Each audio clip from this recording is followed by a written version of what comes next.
जोड़े कर चरणों में झुकाया माथा।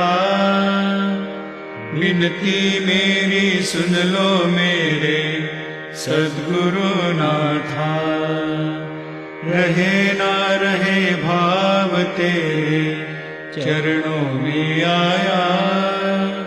कृपा दृष्टि रखना मुझ पर सद्गुरु राया। सदा तेरे चरणों में रहूं करो दया। करो दया प्रभु दे दो चरणों की छाया। स्वीकार करो सेवा मेरी तू काहे कहता। माया के बंधन तोड़ो जग के विधाता।